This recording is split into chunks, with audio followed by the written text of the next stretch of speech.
Daremos início falando sobre as invasões holandesas que ocorreram na Bahia e em Pernambuco. Durante esse período, houve uma desorganização generalizada, o que permitiu com que alguns escravos fugissem para o interior do país. Eles se estabeleceram em centenas de quilombos. Por consequência, eles tinham contato ora amistoso, ora hostil entre africanos e índios. O que eu quero dizer com isso? Eu quero dizer que, durante as invasões holandesas, o pessoal estava mais preocupado com os invasores do que com o gerenciamento dos escravos, o que permitiu com que eles fugissem.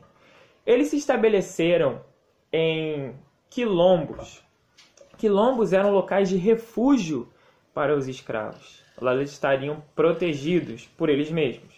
A capoeira foi usada como forma de defesa por um povo que era escravizado, que era oprimido, os escravos, e ela era vista pela polícia como uma prática criminosa.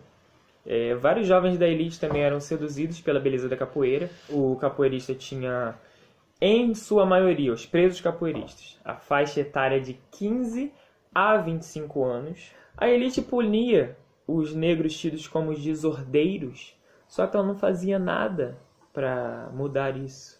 Então, conforme os negros, os escravos negros, adquiriam suas liberdades por meio de cartas de euforia, por meio da compra de suas liberdades, a elite criava leis na mesma proporção, que barrava ou inibia esses direitos. Mais para frente eu vou te explicar algumas leis que na época foram colocadas, mas elas não tinham efeito nenhum. Como, por exemplo, a lei do sexagenário, que o escravo que tivesse 65 anos estaria livre.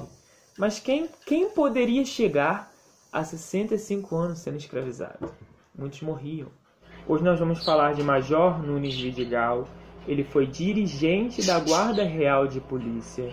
Tinha como método de tortura e surra aos seus principais alvos um tratamento que ele chamava de ceia dos camarões. Utilizava da capoeira para combater os negros escravos. Chegava em quilombos, rodas de samba e candomblé, quebrando tudo e todos que encontrava pela frente. Jogava o pau, a faca, a navalha, mas não era muito bom com golpes de cabeça e pés.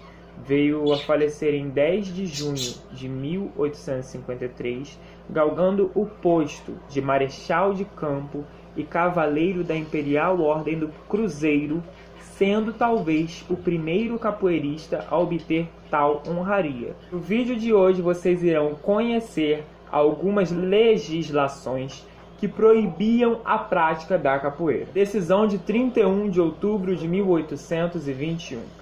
Determinou a execução de castigos corporais em praças públicas a todos os negros chamados capoeira. Decisão de 5 de novembro de 1821. Determinou providências que deveriam ser tomadas contra os negros capoeiras do Rio de Janeiro. Decisão de 6 de janeiro de 1822. Mandava castigar com açoites todos os escravos capoeiras presos em flagrante delito. Decisão de 28 de maio de 1824. Dava providências sobre os negros denominados capoeiras. Decisão de 14 de agosto de 1824. Mandava empregar nas obras do dique os negros capoeiras presos em desordem, cessando as penas de açoites. Decisão de 13 de setembro de 1824. Declara que a portaria de número 30 do mês de agosto compreende somente escravos capoeiras. Decisão de 9 de outubro de 1824. Declara que os escravos presos por capoeira devem sofrer, além da pena de 3 meses de trabalho, o castigo de 200 açoites. Decisão de 27 de julho de 1831. Manda que a junta policial proponha medidas para a captura e punição dos capoeiras e malfeitores. Postura de 17 de novembro de 1832. Proibia o jogo da capoeira.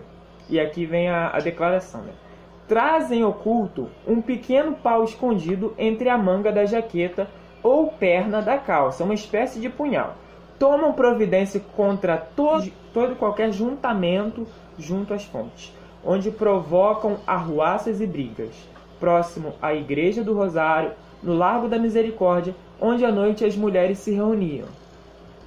Decisão de 17 de abril de 1834. Solicita providências a respeito dos operários do Arsenal de Marinha que se tornarem suspeitos de andar armados.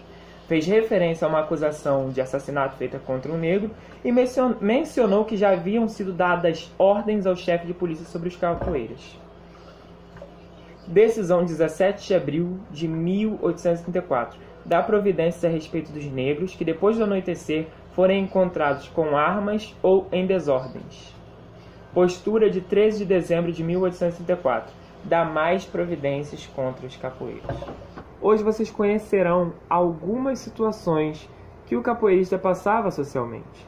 Ele era considerado um vadio sem profissão definida, estava enquadrado no capítulo 4 dos vadios e mendigos.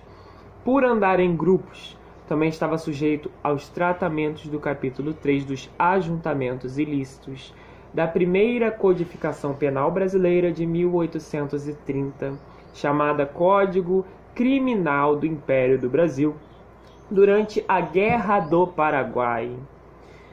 O Império viu vantagens em mandar negros, em sua maioria capoeiristas, para frente de batalha.